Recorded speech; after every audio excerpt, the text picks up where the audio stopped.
to the Prophecy Club. Today we're going to continue listening to John Moore talk about signs in the sun, moon, and in the stars. He gives you a fascinating presentation using biblical, archaeological, scientific, and privileged government information to show you what is beginning to cause the signs in the sun, moon, and the stars. John proves the signs have already begun and will grow in intensity. And we've got together a really good gift offer for you. It's called Catastrophes in Prophecy Gift Offer. And you get End of Times by Augusto Perez, Coming Pole Shift by Lloyd Carpenter, and today's DVD, Signs in the Sun, Moon, and the Stars by John Moore. All three normally valued at $90 for a gift of just $25. Call 785-266-1112 or go to prophecyclub.com. Let's go listen to John Moore talk on signs in the sun, moon, and the stars. About 1979, they sent the Pioneer space probe looking for this thing, and here's why. Astronomy uses a lot of instrumentation. They use telescopes in the visible light spectrum, telescopes in the infrared light spectrum, telescopes in the ultraviolet light spectrum, and radio telescopes. They take all this imaging, and this is where astronomy gets down to what's really important, that's mathematics. They use mathematics to determine how big these objects are, how far away they are, how fast they're traveling, how far apart they are from each other. Pioneer space probe determined all those things, and they've been watching it very carefully. They've determined that this object is on an elliptical orbit. That means it goes way out. When I say way out, it takes 1,800 years to go out and 1,800 years to come back. That we're used to, Neptune, Saturn, and so forth, they make more or less a circular orbit. Some of them tend to be a bit elliptical, but pretty much circular. This planet has been the object of a lot of government building shelters, like what I described, all over the United States. And they are, in fact, shelters for high-ranking government officials, immediate families. They're including their adult children. Now, all of us have heard about the great earthquake of December 26 and the tidal wave tsunami that followed. Most of us know that it was supposed to be the greatest earthquake since the Prince William Sound earthquake, 1964, off the coast of Alaska. But we hear these numbers about the Richter scale, and a lot of people don't understand what the Richter scale is, and I'll try to explain it in terms that you can all understand. I was in front of an audience in Detroit the other night, and I first asked if there were any self-employed people in the audience. We had several, and I picked one out, and I said, "Sir, I will offer to work for you for 40 hours. You only need to pay me for 30, and my wages for my first hour will be 1 penny, and my wages for the second hour will be 2 pennies. My third hour will be 4 pennies, and if you will agree to double my wages until I get to 30 hours, I'll work that extra 10 hours for free." By the time you're to 30 hours, ladies and gentlemen, doubling that penny, you're about $4 million. It's a logarithmic scale. The Richter scale is a logarithmic scale. Every 1/10 of a point, starting at point 1, doubles the power, doubles the intensity. So when you go from 5 to 6, for example, you've got 1,000% more power. 5.1, 5.2, and so forth. What happened on December 26 literally shook the planet. Some scientists made the reference that it rang the earth like a bell. There's been some speculation that it may have been man-caused. However, it was predicted by at least 2 sets of scientists that I know of. Some Indian scientists predicted the earthquake several days before it happened based on a modality involving planetary alignment. And a gentleman named Stan Deyo predicted the earthquake on December 23rd based on his observation of ocean temperatures. Now, anybody can do this. There are sensing devices in the oceans all over the planet. They feed into satellites. They feed into the internet. You can sit in the comfort of your home and do this any place you have internet access. He saw something in his 9 years of research he'd never seen. He saw all along that 600-mile fault drastically increasing temperatures on one side of the fault, drastically decreasing temperatures on the other. It is denser and therefore more heavy. When he saw that temperature difference along that fault, that's when he issued his warning, because he knew that was probably going to trigger an earthquake. And of course, it did. I need to explain a little bit more about what Planet X is. We've kind of been dancing around the topic here a little bit. Every 3,600 years, which has both the characteristics of a planet and the characteristics of a comet, comes through our solar system. It's well documented in the Bible, fairly well documented around the time of Moses' exodus out of Egypt. The following things, all of them can happen, or some of them. Global warming, melting polar ice, rising ocean levels, possibly a pole shift, drastic climate changes, storms with torrential rains, 200-mile-an-hour winds, meteor strikes, volcanoes, earthquakes, tidal waves, land masses rising from the ocean, land masses sinking from the ocean. And I'm going to go over some of these things in detail. Power grids being shut down, satellite communication disruptions.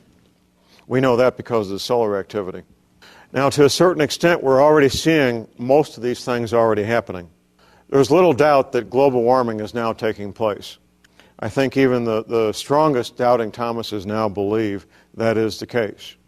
I was reading in the Smithsonian Magazine recently about a small island nation that is losing a lot of square feet almost every day due to rising ocean levels. Meteor strikes.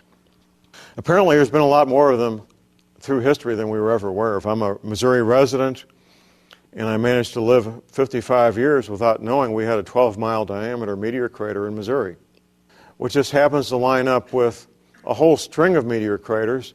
If you start at the meteor crater in Arizona, that's the old Route 66 tourist attraction, and connect the dots, connect the meteor craters, they string all the way across the United States. Fairly large meteor craters.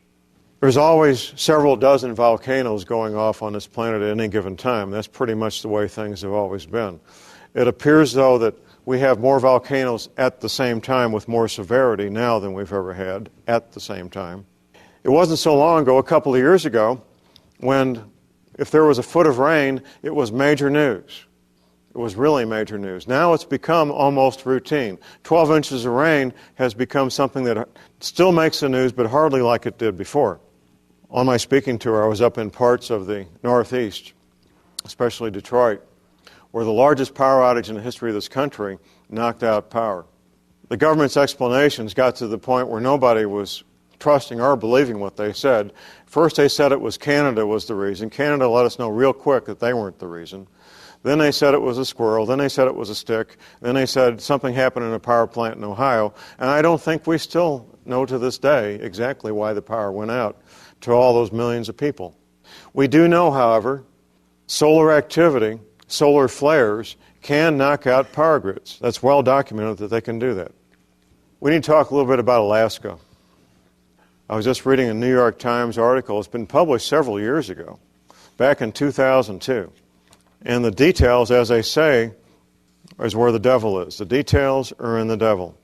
The engineers that are in charge of maintaining the Trans-Alaska pipeline, 800 miles long, they're having to do a lot more work these days, and I'll explain why. There's a term that the Alaskans are using now called referring to the trees up there frequently as the drunken trees. As the permafrost is melting, the roots of these trees go down to the permafrost and they stop. Now with the permafrost melting, the trees are toppling over, and the natives are calling them the drunken trees. Which brings us to the Alaskan pipeline and the entire man-made infrastructure in Alaska. Every man-made structure in Alaska, whether it's the pipeline or buildings, telephone poles, were all built with the underlying engineering principle that the permafrost would always be, as the name implies, permanently frozen. Now that the permafrost is melting, the entire man-made infrastructure up there is at risk. People are having to buy jacks to put under their house because the foundations of their homes are collapsing. Roads are becoming like Six Flags rides. The pipeline has to have continuous surveillance and re-engineering and new concrete being poured and piers being put down to where it finally is solid because the entire Alaskan pipeline was built on top of the permafrost. That's what engineers knew. That's what they were told, and they had no reason to believe otherwise, that the permafrost would be anything other than permanently frozen. Rising ocean levels. So what's the big deal, John? Here's the big deal. 80% of the people on this planet live within 100 miles of an ocean. The closer you get to the water, the denser the population.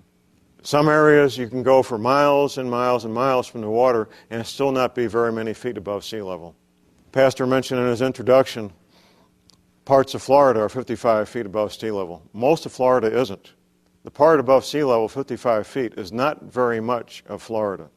What's at risk when the ocean levels rise is the infrastructure that has the port facilities for ocean-going ships, the ships that move the bulk loads of corn and wheat and soybeans, the ships that move the bulk petroleum products and the coal and the lumber and the iron ore, all the things that modern society needs to function.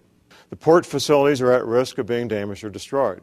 The infrastructure that supports all these people, the potable water facilities, making fresh water, telecommunications, the power grid, natural gas, the roads, all that infrastructure is at risk of being damaged or destroyed if and when the ocean levels rise. I mentioned the Ross Ice Shelf a few minutes ago. There used to be a couple of other ice shelves out there. Larsen A, that's Larsen, A as in Alpha, Larsen B as in Bravo. I know a lot of people watching this tape have seen the Hollywood movie, The Day After Tomorrow. The opening scene in The Day After Tomorrow, they've got an American flag at this Antarctic Research Center. I had to watch the movie the second time before I saw this. There's a subtitle superimposed on the flag, and I didn't catch it because it was only flashed for about 8 seconds. It said Larsen B Ice Shelf, superimposed on the American flag. The opening scene is the Larsen B Ice Shelf breaking away from the Antarctic continent and drifting off into the ocean. That really did happen, ladies and gentlemen. That's real science. And up until a few days ago, when an even larger iceberg broke off, the largest ice shelf ever to break away. It, of course, was attached to the Ross Ice Shelf. The Ross Ice Shelf is about 265,000 square miles. That's about the size of Texas. It rises above the ocean 600 to 3,000 feet. The Antarctic continent, ladies and gentlemen. We'll be right back after this message. Today, we're making 3 DVDs available for a gift of just $25. The first one by Augusto Perez, End of Times. Topics are the Great Shaking, the Coming Famine, the Glory Cloud, the Coming Attack on the United States, the Great Darkness, the Super Devaluation of the Dollar, the Double Portion Outpouring, and How God Will Protect His Own. Then, The Coming Pole Shift by Lloyd Carpenter. The Bible says that earthquakes will increase and the earth will turn upside down.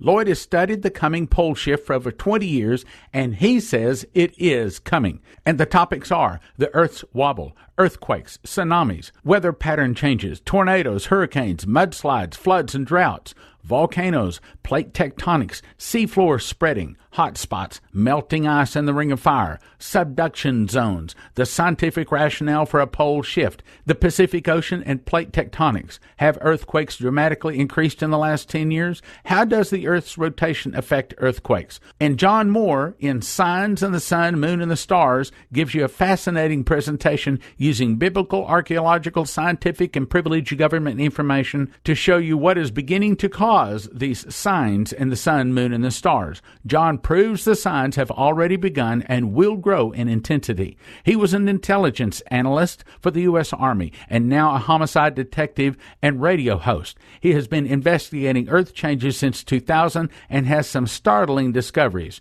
John has proof there is a mystery planet heading toward our solar system, which is causing ice caps to melt, stopping the Gulf Stream, causing tornadoes, earthquakes, tsunamis, extremely hot and cold weather. He says the governments of the world know about it and they're preparing underground survival facilities. Included in this presentation is a classified map showing safe locations. It's the catastrophes in Bible prophecy gift offer. End of Times, Augusto Perez. Coming pole shift, Lloyd Carpenter. Signs in the Sun, Moon, and Stars, John Moore. Valued at $90, all available for a gift of just $25. Call 785-266-1112 or prophecyclub.com. That's Catastrophes in Bible Prophecy Gift Offer. End of Times, Coming Pole Shift, Signs in the Sun, Moon, and Stars. All for a gift of $25. And now, back to the program. It rises above the ocean 600 to 3,000 feet. The Antarctic continent, ladies and gentlemen, has approximately 70% of all the fresh water on planet Earth locked up in ice, thousands of feet thick, and it is melting, and it's melting from underneath. Ladies and gentlemen, I already explained what the is, and that's to build shelters to take care of their own people. These shelters have been all built all over the country. However, there's more to that you don't know. Apparently, the United States Navy has built undersea cities.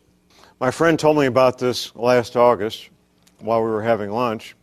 And then while I was having dinner with this other veteran of the submarine corps, this intelligence officer, I brought up the topic, and I'm talking to my friend, the college professor sitting next to him, about these undersea bases, undersea cities where hundreds of men and women can live and work and be comfortable.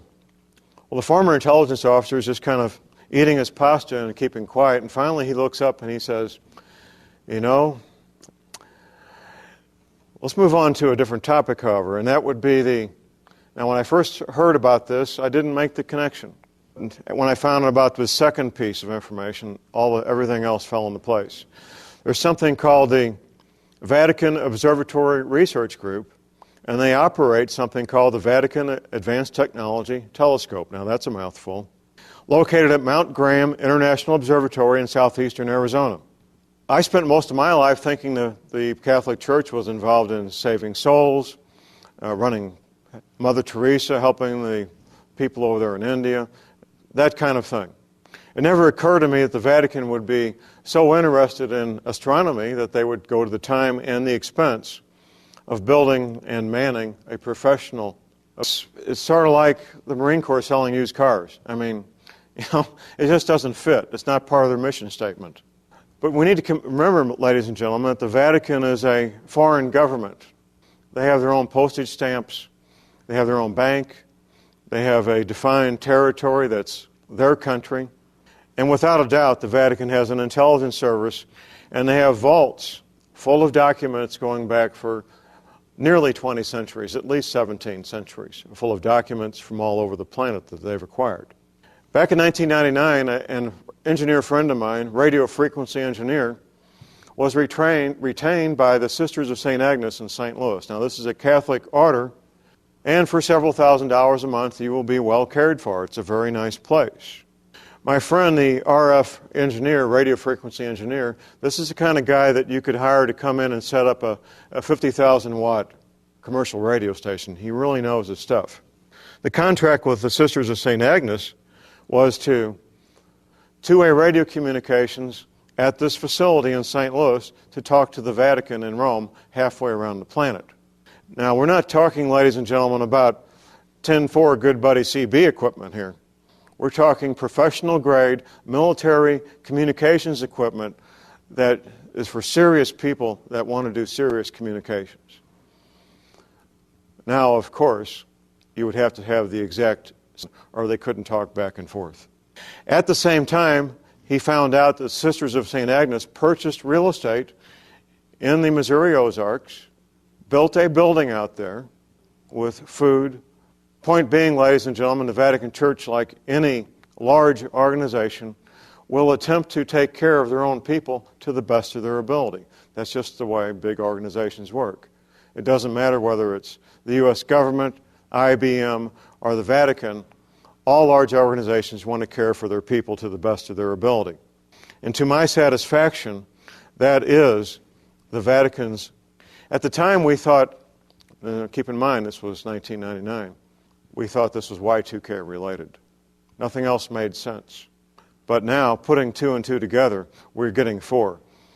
You put the Vatican, all this equipment for communications, and spending the money to set up a professional observatory in Arizona. And of course, what do you have? You have preparations for Planet X. Nothing else. In passing, I've mentioned a pole shift several times.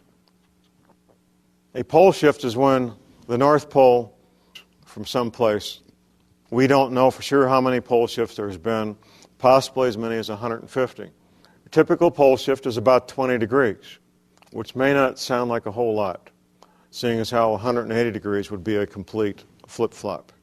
What does 20 degrees mean? Well, if you're at the equator, 20 degrees doesn't mean a whole lot. You're not going to notice a big difference if you're at the equator. If you're in Maine and you get a 20-degree pole shift, you could get the climate of Atlanta, Georgia.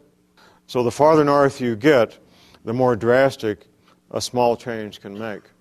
Going back to the film, The Day After Tomorrow, there was some science in there, as well as the Hollywood special effects and sensationalism and bad science. The three youngsters in that film are in a museum, and one of the displays is a stuffed mastodon. Now, most people know that mastodons have been found frozen in Siberia. That's fairly common knowledge. Here's some things you may not know, however. People in the audience who are farmers and hunters, they'll know what I'm about to say. When a mammal dies, it could be a cow or a deer, it doesn't matter. When a mammal dies, the first thing to deteriorate is the eyeball. Within hours, especially if it's warm, insects will attack that eyeball and it will start to deteriorate. And by the end of the day, the deterioration will be well underway. The mastodons found frozen in Siberia, the eyeballs were not deteriorated. The mastodons were flash frozen so quickly that the meat was still fresh enough that it was being harvested and sold for human consumption in Russian markets. It wasn't just 2 or 3 mastodons, it was hundreds of mastodons found frozen in a similar fashion. The mastodons were standing there one moment, calmly eating a subtropical plant. They're flash frozen for thousands of years. Flash frozen so quickly that the meat never had time to deteriorate, even after all those years. What caused that to happen? A pole shift can happen in a matter of hours. I'm going to get into a rather dramatic explanation of what a pole shift would make happen on this planet towards the end of this presentation. But now it's time for some scientific evidence. People love individuals with credentials.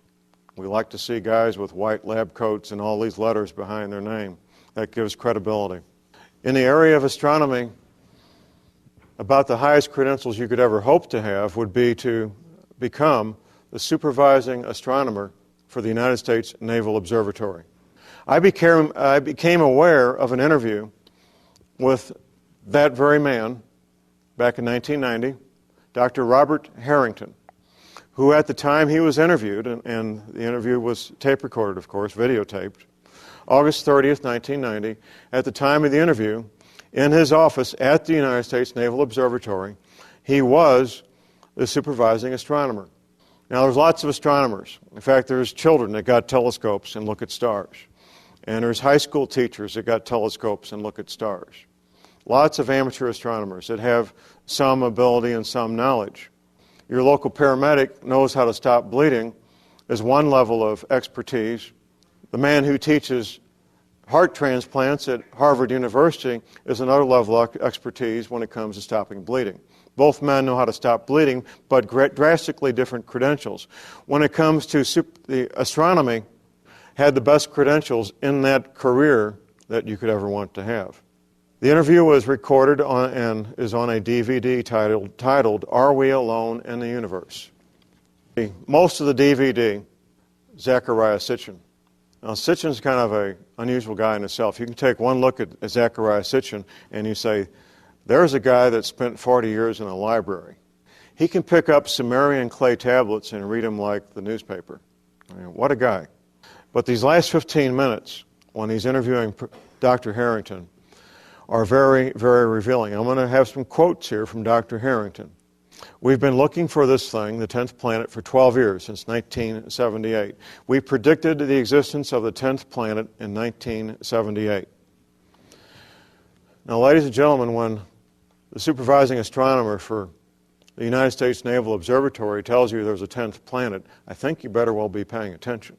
Quote Dr. Harrington, if it turns out to be on a 3,600-year orbit, he didn't know the length or the exact structure of the orbit at that time. Professor Harrington, again, he believes it has a mass, quote-unquote, a mass of 3 to 5 times the mass of Earth. Dr. Harrington, again, perfectly capable of supporting life forms of one kind or another. Dr. Harrington goes on to show a diagram of what he believes to be the elliptical orbit of planet X. Not long after this interview in 1990, Dr. Harrington announced that he was going to pack up his telescope and go to the Antarctic and look for Planet X. Not long after that, it was announced that he had a fast-acting form of cancer, and he was dead in about 90 days. March 1992 press release from NASA. Unexplained deviations in the orbits of Uranus and Neptune point to a large outer solar system body, 4 to 8 Earth masses on a highly tilted orbit beyond 7 billion miles from the Sun. They went looking for this thing, and they found it. They used their mathematical calculations to determine where this object should be out there, and they sent the Pioneer space probe looking for it, and they found it. Now, NASA's been playing games with us, ladies and gentlemen, for a lot of years here. Sometimes NASA is referred to as never a straight answer, and I think with good reason. I mentioned Dr. Velikovsky a couple of times. Dr. Velikovsky was a medical doctor. He's been deceased for quite a while, probably more than 20 years. He started writing his books about 1950, Earth in Upheaval. I have here in front of me a photocopy of one page of one book. Now, what this one page does is summarize hundreds and hundreds of reports and facts and figures of what happens during a pole shift, based on real research by real scientists, based on digging up evidence that demonstrates what happens during a pole shift. This one page but it paints a very good word picture as to what would happen. Let us assume, as a working hypothesis, that under the impact of a force or the influence of an agent, and the Earth does not travel in an empty universe, the axis of the Earth shifted or tilted. At that moment, an earthquake would make the globe shudder. I'm going to interrupt right there, but I'm going to tell you in just a moment how you can get your very own copy of what you've been listening to. In the meantime, thank you for listening, thank you for your prayers, and thank you for your gifts of support. God bless. Now from the Prophecy Club, some exciting opportunities for you.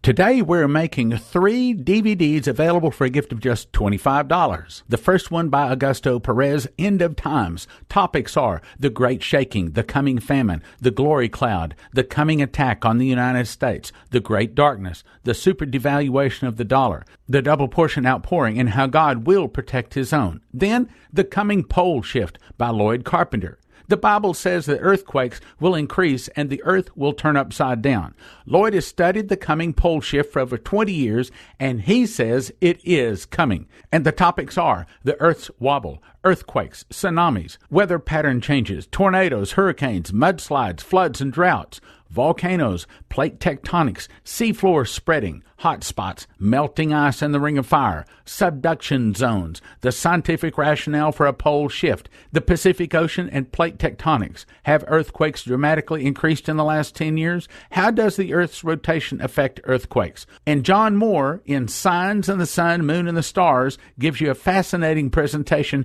using biblical, archaeological, scientific, and privileged government information to show you what is beginning to cause these signs in the sun, moon, and the stars. John proves the signs have already begun and will grow in intensity. He was an intelligence analyst for the U.S. Army and now a homicide detective and radio host. He has been investigating Earth changes since 2000 and has some startling discoveries. John has proof there is a mystery planet heading toward our solar system, which is causing ice caps to melt, stopping the Gulf Stream, causing tornadoes, earthquakes, tsunamis, extremely hot and cold weather. He says the governments of the world know about it and they're preparing underground survival facilities. Included in this presentation is a classified map showing safe locations. It's the catastrophes in Bible prophecy gift offer. End of Times, Augusto Perez. Coming pole shift, Lloyd Carpenter. Signs in the Sun, Moon, and Stars, John Moore. Valued at $90, all available for a gift of just $25. Call 785-266-1112 or prophecyclub.com. That's